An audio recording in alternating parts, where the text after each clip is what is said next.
साल 2001 में केंद्र की अटल बिहारी वाजपेयी सरकार ने परिसीमन को 25 साल के लिए टाल दिया था। यह समय अब 2026 में पूरा हो जाएगा। ऐसे में परिसीमन को लेकर चर्चाएं जोर पकड़ने लगी हैं। दक्षिण भारत के राज्यों ने परिसीमन में लोकसभा सीटें कम होने का अंदेशा व्यक्त किया है।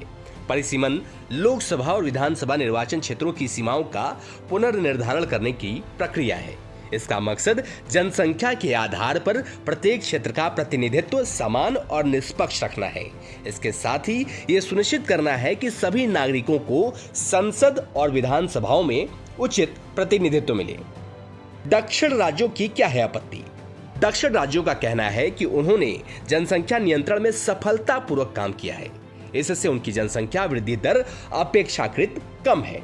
उनको चिंता है कि यदि परिसीमन केवल जनसंख्या के आधार पर किया जाता है तो उत्तर भारत के राज्यों की लोकसभा सीटें बढ़ सकती हैं, जबकि दक्षिणी राज्यों की सीटें स्थिर रह सकती हैं या कम हो सकती हैं। तमिलनाडु के मुख्यमंत्री एम.के. स्टालिन ने आशंका जताई है कि उनके राज्य की लोकसभा सीटें 39 से घटकर 31 हो सकती हैं।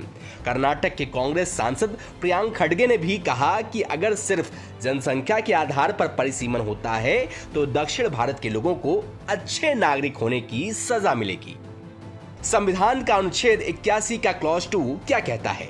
बता दें कि संविधान के अनुच्छेद 81 का क्लॉज 2 के मुताबिक किसी राज्य की जनसंख्या और उसके सांसदों की संख्या के बीच का अनुपात सभी प्रदेशों के लिए समान रहेगा। यही वजह है कि जिन राज्यों की जनसंख्या अधिक है वहां ज्यादा सांसद हैं, वहीं जिनकी कम जनसंख्या है वहां कम सांसद हैं।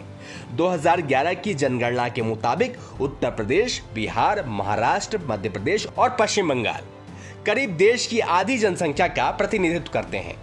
अगर जनसंख्या के आधार पर सीटें बढ़ाई गईं तो भारत की आधी लोकसभा सीटें इन्हीं 5 राज्यों में होंगी। इससे दक्षिण के राज्य पीछे रह जाएंगे क्योंकि वहां जनसंख्या कम है। परिसीमन में कितनी सीटें बढ़ सकती हैं? यदि परिसीमन के दौरान प्रति लोकसभा सीट पर 20 लाख की जनसंख्या का मानक अपनाया जाता है तो सीटों की कुल संख्या 543 से बढ़कर 707 हो सकती है। इससे उत्तर प्रदेश की सीटें 80 से बढ़कर 126 और बिहार की 40 से बढ़कर 70 हो सकती हैं, जबकि तमिलनाडु की सीटें 39 से बढ़कर केवल 41 और केरल की 20 से घटकर 18 हो सकती हैं। दक्षिण के 5 राज्यों में लोकसभा की 129 सीटें हैं। बता दें कि इस समय दक्षिण भारत के 5 राज्यों तेलंगाना, आंध्र प्रदेश, कर्नाटक, तमिलनाडु में लोकसभा की 129 सीटें हैं। परिसीमन के बाद इनकी संख्या बढ़कर 144 हो सकती है, लेकिन लोकसभा में उनका प्रतिनिधित्व कम हो जाएगा।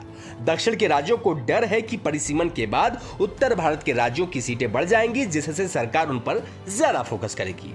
तमिलनाडु और कर्नाटक से केंद्र का जो टैक्स मिलता है उसका 30% ही इन पर खर्च होता है। वहीं उत्तर प्रदेश और बिहार जितना टैक्स देते हैं उससे ज्यादा उन्हें मिलता है। कहा तो यह भी जाता है कि दक्षिण भारत में बीजेपी की स्थिति कमजोर है।